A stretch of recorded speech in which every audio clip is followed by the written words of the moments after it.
अपना समय निकालकर जो काम करना चाहता है, सरकार की सेवा, लोक सेवक के रूप में, ऐसे आंदोलन करने से लोक सेवकों की सेवा में भी व्यवधान उत्पन्न हो रहा है। और ये व्यवधान कौन उत्पन्न कर रहे हैं?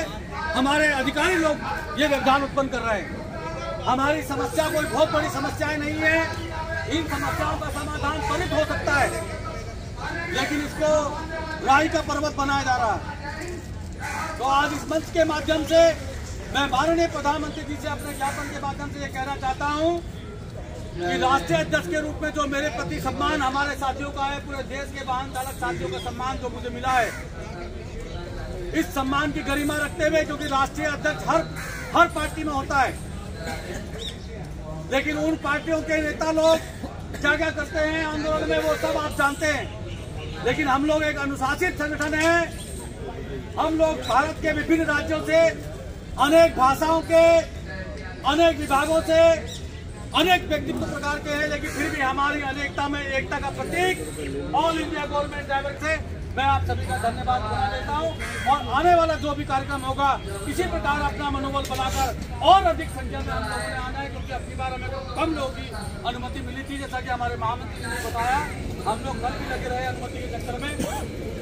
तो ये व्यवस्थाएं, इन व्यवस्थाओं का हमें अनुपालन करना पड़ता है। मैं आप सभी का धन्यवाद व्यक्त करता हूँ। सरकार के हम लोग नुमाइंदे हैं, हमें अपनी सीमाओं में रहना है हमेशा, और विरोध बात का होता है। हमें किसी की सरकार आए, किसी की जाए, इससे कोई लेना देना नहीं है। हमारा कोई राजनीतिक संगठन नहीं है, हम लोग कर्मचारी संगठन के कर्मचारी नेता हैं और हमेशा ऐसे ही अपने संगठन के लिए कार्य करते रहेंगे। आप सभी के समर्पण त्याग के लिए मैं धन्यवाद व्यक्त करता हूँ, और आप सबके परिवारजनों का भी मैं बहुत बहुत धन्यवाद व्यक्त करता हूँ, और प्रत्येक प्रदेश के पदाधिकारी का जिन्होंने आप सबको प्रतिनिधि के रूप में हमारे बीच में यहाँ पर भेजा है, उन सभी प्रदेश के अध्यक्ष महामंत्री का फिर से धन्यवाद करता हूँ। All India government driver confederation जिंदाबाद, जिंदाबाद, जिंदाबाद, एआईजीडीसी जिंदाबाद, जिंदाबाद, जिंदाबाद, एआईजीडीसी जिंदाबाद, जिंदाबाद, जिंदाबाद। अभी तली अंगड़ाई है, आगे और लड़ाई है, अभी तली अंगड़ाई है, आगे और लड़ाई है, अभी तली अंगड़ाई है, आगे और लड़ाई है। विजय राम तुम संघर्ष करो, हम तुम्हारे साथ हैं। शर्मा जी तुम संघर्ष करो, हम तुम्हारे साथ हैं। संरक्षित रहे, ये आदिकाल से भगवान श्री कृष्ण ने मर्यादा बना के रखी है। उन्होंने भागवत गीता का ज्ञान साथी पद को लेकर क्यों दिया? वो स्वयं भगवान थे, लेकिन उन्होंने साथी। मेरा नाम विजय राम है, मैं all India government driver confederation का जनरल सेक्रेटरी हूँ। हमारा यहाँ पे मेन मकसद ये है कि हम गत वर्षों से all India government driver confederation का जो समस्त भारतवर्ष के वाहन चालक हैं, उनकी जो लंबित मांगे कई वर्षों से चली आ रही हैं, ये हमारा दूसरा तीसरा धरना प्रदर्शन है जंतर मंतर पे। हमने कई बार भारत सरकार से लेके राज्य सरकारों में पत्राचार कर चुके हैं, लेकिन कोई भी हमारी समस्याओं का समाधान नहीं हो पा रहा है। हम सबको विवश होके पूरे भारतवर्ष के वाहन चालक यहाँ इकट्ठे हुए हैं अपना ज्ञापन देने आदरणीय प्रधानमंत्री महोदय को, ताकि हमारी जो लंबित मांगे हैं वाहन चालकों की वो पूरी हो सके। हमारी मांगे प्रमुख रूप से 14 है, लेकिन जो विशेष है उसमें पेंशन का है सबसे बड़ा मुद्दा, जो हमारा चालकों की भर्ती है, जो हमारे रिक्त पद खाली पड़े हुए हैं वो हैं, और जो हमारे पे ग्रेड के संशोधन है उसके लिए है, चालकों का इंश्योरेंस का है उसकी मांगे हैं। इस प्रकार की 14 मांगे हैं विशेष रूप से। आप लगातार कह रहे हैं कि हमारी जो मांगे हैं वैसे तो हम लोग बड़े बड़े काम दिखाई देते हैं, इसके लिए आप सभी खबरें सुनते हैं हम लोग सरकार के मैं मुआवजे की बात नहीं कर रहा हूँ, मैं इंश्योरेंस की, बीमे की बात कर रहा हूँ। जो चालक अगर उसका बीमा 20 लाख का 15 लाख का होता है तो वो उसके तनख्वाह से कटौती होती है, उसमें गवर्नमेंट को ही बेनिफिट होता है। सरकारी, सारे सरकारी चालक हैं, अलग अलग राज्यों से आए हुए हैं, कोई पंजाब से है, कोई छत्तीसगढ़ से। सरकार द्वारा होता है वो बहुत कम होता है, 1.5 या 2 लाख रुपए का होता है। आज की ऐसी स्थिति में जहाँ चालक हर प्रकार की सेवा देता है, 30,000 का होता है, हाँ कोई 20,000 का होती है, लेकिन हम ये चाहते अलग अलग सैलरी अलग अलग, सबकी अलग अलग व्यवस्था है, स्टेट के हिसाब अलग से अलग। जैसे जैसे गवर्नमेंट जहाँ है वो अपने हिसाब से ट्रीट करती है।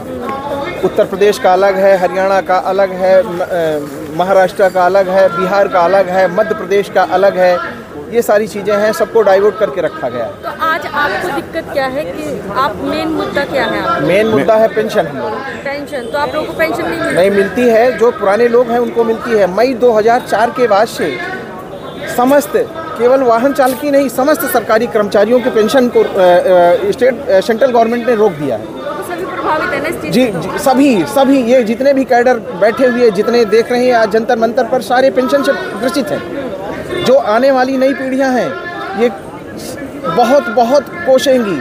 एक बार सांसद बन जाता है, एक बार विधायक बन जाता है, एक बार MLC बन जाता है, उसकी पेंशनें 3 मिलती हैं। और हम लोग 60 साल तक कंटिन्यू एक ही वर्क कर रहे हैं, तो हम लोगों की पेंशन क्यों नहीं दी जाती है? कितना बड़ा उत्पीड़न, कितना बड़ा। की संख्या भी तो ज़्यादा है ना, सांसद विधायक की संख्या कम है। शायद उनसे 10 गुना कम सैलरी हम लोग पाते हैं। आप ये क्यों भूल रही हैं? सुविधा है, सैलरी है, उनसे 10 गुना कम हमें कोई सुविधा नहीं मिलती है। तो सरकार लोगों द्वारा चुना गया प्रतिनिधि है ना, तो प्रतिनिधि है तो कोई जरूरी थोड़ी ना है 5 साल के लिए 5 साल पेंशन मिलनी चाहिए। 5 साल के बाद उनकी भी पेंशन बंद हो जाए। सरकार के पास इतना रेवेन्यू है जो आप लोगों को देगी? नहीं, हम लोगों के लिए रेवेन्यू देने के लिए बहुत बड़ा बोझ भार पड़ जाएगा गवर्नमेंट पे। और उन लोगों के लिए जो 3-3 पेंशन ले रहे हैं, एक बार विधायक की, सांसद की, MLC की, प्रमुख की, सारी पेंशनें तो उनको मिलती हैं। नौकरी तो है ना आप लोगों को? नौकरी अलग चीज़ हो गई मैम। अब देखिए ना, निजीकरण से तो अच्छा है ना आप लोगों की, सरकारी नौकरी तो है। निजीकरण का मतलब क्या हुआ? करने वाले तो यही लोग हैं। आने वाली जो नई जनरेशनें हैं, जो नई पुश्तें हैं, इन्हीं को तो कोशेंगी। उसमें हाथ किसका है? इन्हीं तो है। उसकी जिम्मेदारी किसकी है? इन्हीं की है। गवर्नमेंट ने किया है, आपने नहीं किया, मैंने नहीं किया।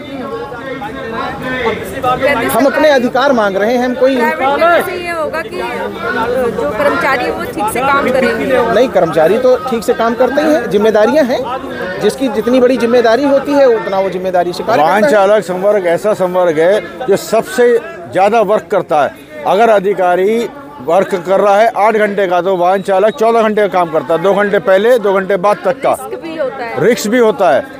अगर बच्चा घर में बीमार है तो हम पहले नौकरी जाएंगे, बच्चों को नहीं देखेंगे। हम लोगों की स्थितियां ऐसी होती हैं कि छोटे बच्चे होते हैं तो जब सुबह निकलते हैं तो सोते रहते हैं। बच्चे ठीक से पहचान नहीं पाते कि हमारे फादर कौन हैं। और जब रात में 10-11 बजे जाते हैं तो भी बच्चा सोता मिलता है। ये स्थिति समझ रही हैं आप? एक जिम्मेदार पत्रकार की जिम्मेदारी आप निभा रही हैं। आप इस चीज़ से भली भांति वाकिफ होना चाहिए आपको। मतलब आपकी रात भी बाहर गुजरती है और दिन भी बाहर गुजरता है? बिल्कुल गुजरता है। लगभग 24 घंटे में हम लोग 18 घंटे 16 घंटे ड्यूटी करते हैं। 2-3 घंटे सुबह पहले सभी कर्मचारियों से पहले हम लोग जाते हैं और 2-3 घंटे बाद तक जिम्मेदारी निभा करके, अधिकारी को छोड़ करके, अपनी वाहन को ऑफिस में, कार्यालय में जमा करके तब हम लोग अपने घर जाते हैं। लोकसभा के चुनाव आ रहे हैं, क्या पता करी दे? चुनाव अलग चीज हो, तक का इंतजार करना? नहीं, चुनाव तक इंतजार करना अलग हो गई। देखिए, घर का गार्जियन 2004 से तो चुनाव कितनी बार आ गए? चुनाव से हमारा लेना देना नहीं है। हमें अपनी बात रखनी है। हर 5 साल पे आएगा। हम लोग तो 60 साल 4 से आप लोग जब भी आप मांग कर रहे हैं, 2000 कब से कर रहे हैं? 14 से। हाँ, अभी तक तो आपकी मांग पूरी कुछ नहीं हुआ। पत्रों का जवाब तक नहीं दिया जाता। मांग जब तक पूरी नहीं होगी तो जब तक हो जाएगी। प्रधानमंत्री अब करेंगे नहीं। मांगे पूरी आज हो या कल हो, जब तक मांगे पूरी नहीं होंगी, जब तक हमारा संघर्ष जारी रहेगा। ये हम लोगों की संख्या कितनी है? संख्या कितनी? समस्त स्टेट में, हर स्टेट में कितनी है, हर विभाग में कितने हैं, ये इकट्ठा तो नहीं बताया जा सकता। लेकिन हम लाखों में है। लाखों में कई लाख होंगे। तो यहाँ तो संख्या बल नहीं दिख रहा। नहीं, यहाँ संख्या बल नहीं बुलाया ना। यहाँ स्टेट से 2-2 आदमी बुलाया। 2-2 आदमी आए। संख्या बल से आप क्या अपनी मांग बनवा लोगे? राई से पर्वत होता है। राई से एक राई से पर्वत बन जाता है। तो मतलब आपकी मांग पूरी हो जाएगी? हम जुनून मांग रहे हैं। कोई हम किसी का अधिकार नहीं, अपने अधिकारों का पूरी तो क्या करोगे? हम नहीं देंगे तो कोई झगड़ा थोड़ी न करना है, मारपीट थोड़ी न करनी है। लेकिन अगर हमारे अधिकार नहीं देंगे तो हम भी उसी तरह से ट्रीट करेंगे। ये तो उन्हें करना चाहिए ना। नाम आपका? मैं रज्जल लाल भारती, उत्तर प्रदेश, लखनऊ से।